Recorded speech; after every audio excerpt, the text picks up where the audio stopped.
Airstrip night. The roar of an engine fades.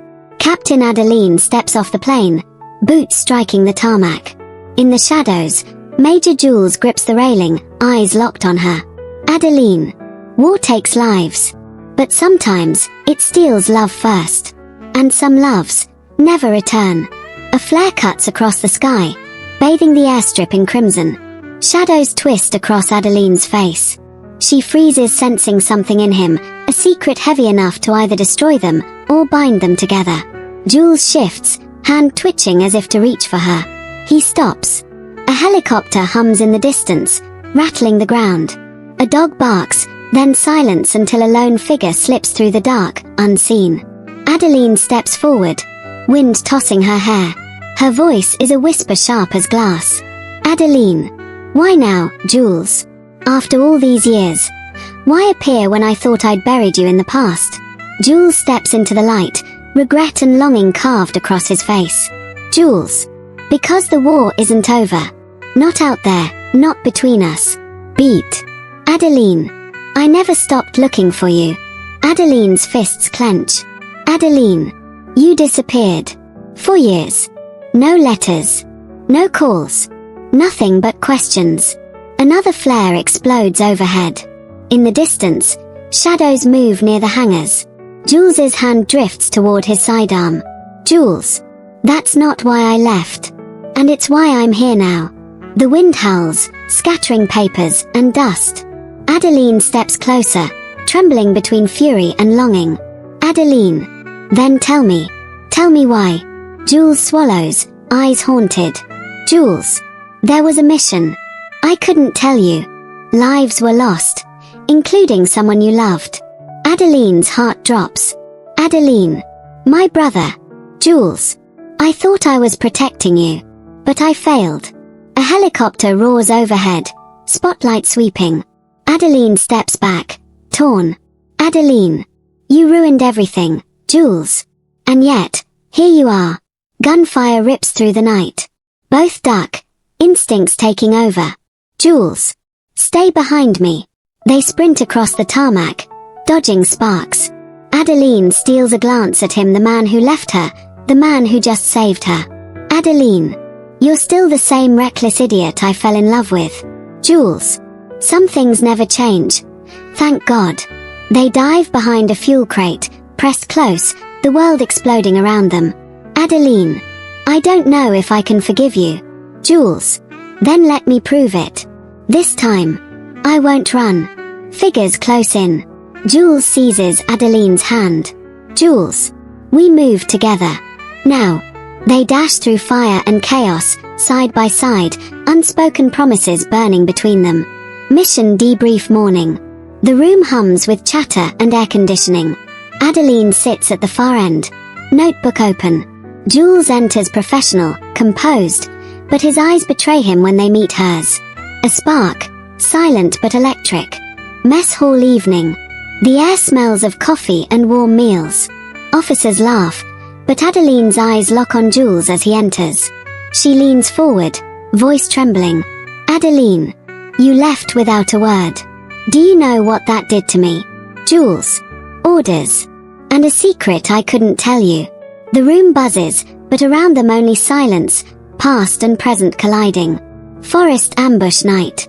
The team advances through foliage, rifles raised. Suddenly gunfire erupts. Jules pulls Adeline behind cover. Adeline. I thought I was done with this. With you. Jules. Not yet. Stay close. They move in rhythm, instinctive, flawless. The old bond reignites in fire and adrenaline. After the fight, smoke rises. Adeline's eyes glisten. Adeline. The war didn't just change us, it changed what we were. Tell me the truth. Jules. I carried out a mission. It cost lives, including your brother. Adeline collapses to her knees. Adeline. You were the reason I buried my only family. Jules kneels beside her. Jules. I thought I was protecting you. I never wanted this. Their hands nearly touch. The world holds its breath. Hospital tent dawn. Jules lies wounded, blooded. Adeline presses her trembling hands against his chest. Jules, ragged whisper. If I die here, at least you'll know. I never stopped loving you. Adeline. Don't you dare leave me again. Not now. Not ever. She clutches his hand. Foreheads meet. The battlefield falls away. Valley Ridge at sunrise. Jules, bandaged but alive, stands beside Adeline overlooking the valley. Smoke drifts in the golden light. Adeline. We can't erase the past. But maybe, love deserves a second chance. Jules, softly, taking her hand. Together. Always. The camera pulls back. Two figures, scarred but unbroken, silhouetted against the rising sun. Survivors of war, of heartbreak, of secrets bound by a love no battlefield could destroy. Adeline. Some battles leave scars. But some loves survive every explosion, every secret, every test. Ours did. And now, we have a chance to start again. Adeline and Jules walk side by side, their silence heavier than the rifles on their shoulders. Soldiers move ahead and behind them, but the air between the two feels separate, charged, untouchable. Jules glances at her, jaw tight, words lodged in his throat. She refuses to meet his eyes, gaze fixed forward. A crack of gunfire erupts in the distance and both tense instantly, instincts honed by years of war. The squad halts, crouching low. Jules signals, hand gestures sharp, confident. Adeline follows without hesitation, their rhythm instinctive, almost effortless. They move together into the trees, shadows shifting under the dim light of dawn. A rustle breaks the silence. Adeline raises her rifle, finger steady. A figure emerges, a young enemy scout, barely old enough to hold a weapon. Adeline's eyes falter for a moment, memories flashing of her brother's face. Jules sees the hesitation, steps forward, disarms the boy with brutal efficiency. The scout flees into the forest. No shot fired. Adeline exhales sharply, anger bubbling. You didn't have to do that, she whispers, teeth clenched. If you had pulled the trigger, you'd never forgive yourself, Jules replies, voice low but firm. She glares at him, torn between fury and the truth of his words. Their eyes lock for a moment too long until another burst of gunfire tears through the silence. The squad dives for cover. Bullets tear through the leaves, splintering bark. Explosions rumble in the distance, shaking the ground. Jules throws himself over Adeline, shielding her as dirt and shrapnel rain down. Their faces inches apart, adrenaline burning through every nerve. The moment almost feels stolen from the battlefield itself. When the barrage subsides, Jules pulls her up, hand gripping hers tighter than necessary. We move, now, he orders, dragging her forward. They sprint, weaving through chaos, the rest of their squad covering from behind. The forest clears into the ruins of a village, burned homes, shattered glass, echoes of lives torn apart. Adeline halts, chest heaving, eyes wide. Memories flood back, her brother's laughter, her family's old village before the war swallowed it whole. Jules notices the tremor in her hand. This was his home, wasn't it? He says softly. Adeline nods, throat tightening, anger spilling through her voice. And you were there when it burned. Jules's silence confirms everything. The weight of unspoken truth crushes the air. Adeline steps back, rifle wavering between lowering it and turning it on him. You think protecting me means lying to me? You think carrying my pain in silence makes you noble? Jules steps closer, unflinching. I thought if I told you, you'd never forgive me. I thought losing me would hurt less than knowing the truth. Her voice cracks, fury and heartbreak colliding. You stole my brother. You stole years of my life. And still, I can't stop needing you. Before he can answer, shouts echo from the far end of the village. Enemy forces flood in, rifles raised. Gunfire erupts again. Jules grabs her wrist. Later. Right now, we survive. They dive behind the charred remains of a wall. Sparks and debris explode around them. Their squad is scattered, pinned down. Jules and Adeline fight side by side, weapons blazing, every movement synchronized. Each time she falters, he covers her. Each time he takes a risk, she pulls him back. The rhythm of their old partnership rises from the ashes of war, undeniable and fierce. In the chaos, an enemy grenade lands near them. Jules reacts instantly, shoving Adeline back and shielding her with his body as the blast shakes the ground. Dust fills the air, ears ringing. Adeline coughs, crawling to him, blood streaking his forehead. Her hands tremble as she presses against his wound. "Damn you, Jules. You can't keep throwing yourself in front of me." He smiles weakly, voice rough. "If it means you live, I'd do it 1,000 times." The enemy retreats after heavy resistance. Silence falls over the ruined village, broken only by the ragged breaths of survivors. Adeline sits in the rubble, Jules leaning against her shoulder, blood seeping through bandages.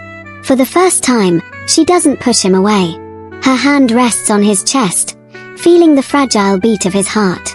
"I hate you for leaving me," she whispers. "I hate you for what you've done. But when I thought I'd lost you again, I couldn't breathe." Jules's hand closes over hers, grip weak but certain. "Then let me stay this time. No lies. No secrets. Just us, no matter what comes." She looks down at him, eyes wet with tears. The firelight of the burning ruins reflects in her gaze anger, grief, and love all tangled in one. For the first time in years, she lets her guard fall, resting her forehead against his. The world around them is broken, but in that fragile moment, they are whole. The ruins smolder in silence, the squad scattered and regrouping. Adeline crouches beside Jules, pressing her hand against his wound, breath shallow but steady. Her eyes dart through the smoke and rubble, senses sharpened by unease. Something feels wrong, too quiet after the storm of gunfire. A faint crackle buzzes in her earpiece, static-laced. Then a voice low, distorted. "Captain, do not trust him. He's not who you think." Adeline stiffens, blood turning cold. She pulls the earpiece slightly away, heart hammering. The voice fades, leaving only the whisper of wind through burnt-out houses. She glances at Jules, his watching her carefully, too carefully. His face bruised, blooded, but his eyes steady, unreadable. "Who was that?" he asks softly, as though he knows. "No one," Adeline lies, forcing calm. "Just comms interference." But Jules doesn't break eye contact. Something flickers their recognition. Guilt. He looks away first. The squad leader signals regroup. They move deeper into the ruins, checking for survivors, clearing debris. As they move, Adeline hangs back, watching Jules. He's limping slightly, but when he thinks no one sees, he moves with practiced precision, his gaze sweeping rooftops, alleys, blind corners, not like a wounded man, but like someone expecting to be followed. Near the edge of the ruins, a tattered banner flutters on a broken wall, an insignia Adeline recognizes instantly. Her brother's old unit. Her chest tightens, grief and suspicion twisting together. She brushes her fingers over the faded symbol, and beneath it, scratched into the wall in hurried strokes, is a single phrase: "The traitor wears our uniform." She jerks her hand back, heart pounding. Jules approaches from behind, his shadow stretching across the wall. "You shouldn't wander off," he says quietly. She turns slowly, forcing her voice to steady. "Strange how you always find me, isn't it?" Before Jules can reply, the squad is ambushed again, this time, surgically precise, as if the enemy knew exactly where they'd regroup. Bullets cut down 2 men instantly. Chaos erupts. Adeline dives for cover, returning fire, eyes flicking toward Jules. He moves with ruthless efficiency, killing 2 attackers in swift succession, but his timing is too perfect, his position too exposed. It almost feels like he knew where the enemy would strike. When the smoke clears, only half the squad remains. The survivors are shaken, whispering suspicions. One soldier mutters under his breath, "We've got a leak, someone's feeding them our movements." His eyes flick briefly to Jules, then away. Night falls. The squad sets camp among the ruins. The firelight casts long shadows across faces worn with suspicion.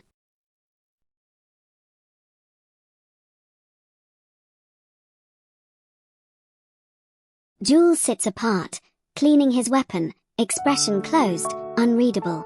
Adeline watches him, her brother's words echoing in her mind, the distorted voice still buzzing in her ears. She approaches, sitting across from him. For a long time, neither speaks. The crackle of fire fills the silence.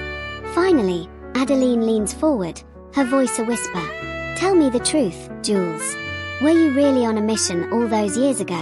Or were you protecting something else?" Jules's hands freeze mid-motion. He doesn't look up. "There are things you don't want to know, Adeline. Things that kept both of us alive." She narrows her eyes. Alive or blind? His gaze finally meets hers, cold and sharp, like steel.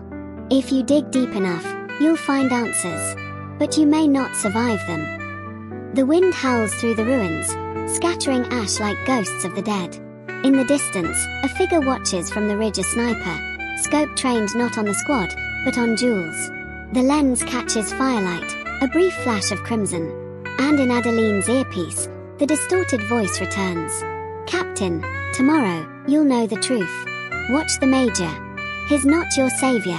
He's the reason your brother died." Adrian's name, now tied to power and wealth, carried weight, but so did the danger stitched into it. He thought he had risen above the hunger of the streets, but every success had painted a new target on his back. A note slipped beneath his office door, read only, "They know who you are." No seal. No signature. Just the tremor of invisible hands pushing him toward an abyss. He burned it immediately, but the smoke filled the air with questions that refused to vanish. That evening, in a glass-walled restaurant high above the city, he met a woman who claimed she had once loved him in silence. Her name was Celine Elegant, with eyes too calm for the storm around her. She leaned close and whispered without touching her wine, "You think the empire you've built is yours? Look closer. Every stone is marked. Every deal watched." Adrian's throat tightened. "By who?" She smiled faintly. "Not who, what? A circle of ghosts. Double agents in your company, a council you've never seen, men who move pieces on a board you don't know you're on." Her words slipped into him like a blade. When he returned home, a man stood waiting in the dark, silent, wearing a black ring. Adrian reached for the weapon hidden in his desk drawer, but the man only raised one hand. On his palm, faintly inked, was a sigil Adrian remembered from his days in the gutter, a mark of the forgotten brotherhood that had once promised protection, then vanished into ashes. "You owe us," the stranger said, voice flat as stone. "And now, you belong again."